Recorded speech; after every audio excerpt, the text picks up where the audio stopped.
였거든요. 네. 그러니까 3분의 1은 근데 그 똑같은 시기 이제 세종시대 때 조선의 세율은 10% 남짓밖에 안 되거든요.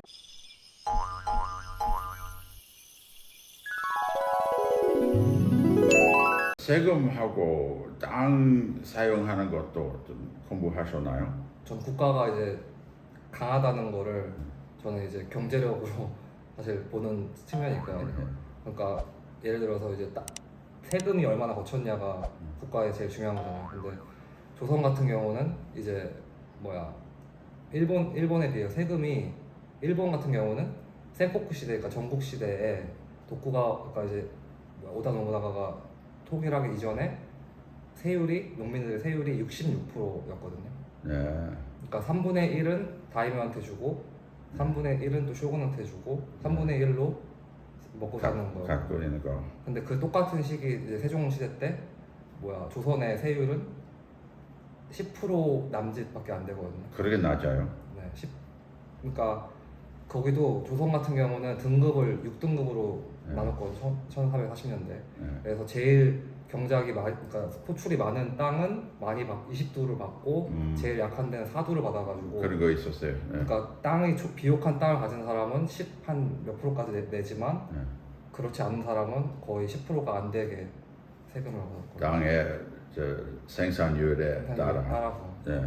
네. 또한 일본하고 한국의 농사 땅을 또 비교하셨다고요? 네, 그 1876년에 이제 일본에서 지조 개정이라고 토지조사 사업을 했는데 이제 현대식으로, 그러니까 근대식으로. 근데 그때 일본에 경작 가능한 땅이 447만 정보거든요. 447만 정보. 정도. 근데 1910년에 토지조사 사업을 조선했을 때 경작 가능한 땅이 450만 정보예요. 네. 근데 일본의 땅 크기가 한국 훨씬 더 커요. 네. 근데 사용할 만한 땅 네. 한국에는 좀 약간 더 많아요. 많았어. 근데 더 재밌는 거는 이 토지 조사 이후에 이제 좀 근대적인 1910년 이후로 이제 좀 과학적인 농업 방법을 했는데 시작했고, 네. 근데 일본에서는 이제 68만 정보가 늘어난 거에 비해서 네. 한국은 47만 정보밖에 안 늘어났거든요. 아, 이미 많이 발전해 왔다는 결과이죠. 그거는 아마 두 가지인데, 그러니까 일본의 경작지가 개간이 안 되는 거는 내 땅이 아니니까 다이묘 땅이니까 내가 경작을 할 필요가 없어서 그런 것일 수도 있고, 그리고 한국의 땅이 경작이 많이 된 거는 반대로 이게 내 땅이라서 내 땅은 내가 한 만큼 또 조선에서는 인정을 해주는 게 있어서 그랬을 가능성이 있고, 그리고 이미 조선이 과학적으로 농업이 발달이 돼 있어서 현대적인 걸 가져와도 큰 발전이 이미 다 경작이 돼 있는 상태로 저는 해석을 했거든요. 예. 또 원래 통계사 전공하니까 인구 조사 관계도 알아보셨어요? 예, 제일 관심 있던 게 사실 조선의 양반은 몇 명이고 양이는 몇 명이고 노비는 몇 명이고, 이제 그게 사실 사람들이 제일 관심 있는 거고, 그리고 농업 인구가 몇 프로고 상업 인구가 몇 프로고 이제 그런 건데, 예.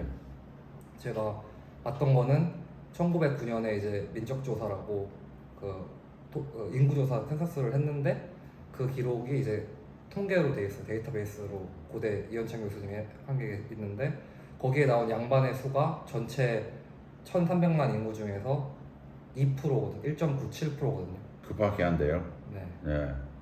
그 놀라운 사실이에요.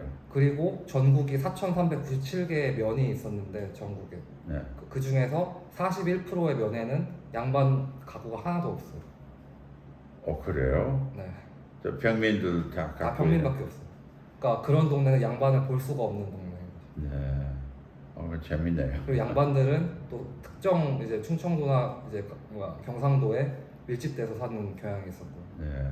또 공부하신 가운데 노비 관계도 공부하셨나요?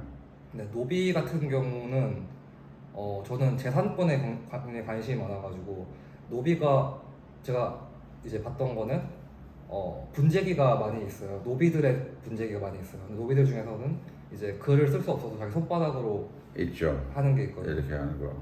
근데 거기에서 내용을 보면은 노비들이 재산이 상속권이 있다는 게 또 알 수 있고 네. 근데 심지어 재산이 꽤나 많은 경우가 많아요. 네. 그러니까 돈이 많은 노비인데 보통 사람들은 그러면 왜 환속이라 그래가지고 노비 상태를 벗어날 수가 있는데 돈을 주고 네. 속량이라고 네. 속량이라고 하죠. 네, 속량. 성량이라고. 네. 근데 세금을 노비는 안 내도 되니까 안 세금을 하려고. 피하려고 그래요. 돈이 많은데도 불구하고 만약에 내 주인과의 관계만 좋다면은 네. 주인집과 예. 그리고 주인집과 맨날 같이 일하는 게 아니라 1년에 몇 프로의 내 경작물을 바치는 거니까 예.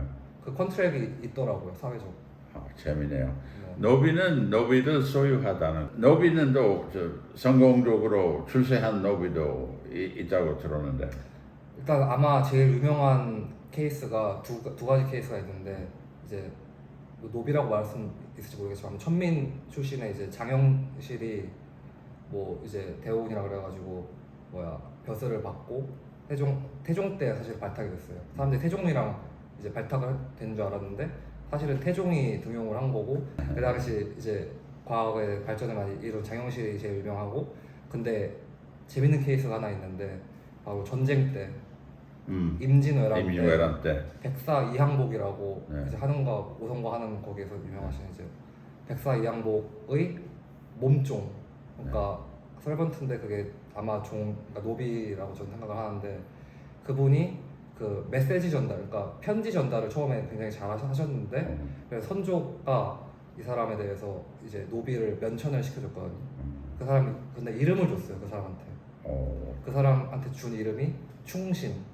그래서 그 사람 성이 정씨였거든요. 네. 그래서 정충신이라고 네. 했는데 정충신이 장군이 됐어요. 언제 장군이 됐냐면은 정묘호란 때랑 병조호란 때까지 임진왜란 후에 네. 정묘호란이 1627년에 네. 정충신 이제 장군이 부원수까지 네. 가서 그때 이제 정묘호란 때 병력을 이제 이끌고 전투에 나간 기록이 있거든요. 아이고, 재미있는 공부를 많이 하셨네요.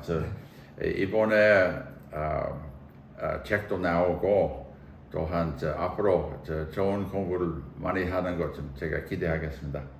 네, 다음 기회에도 여러분 들어주신 것 좀 안녕히 가세요.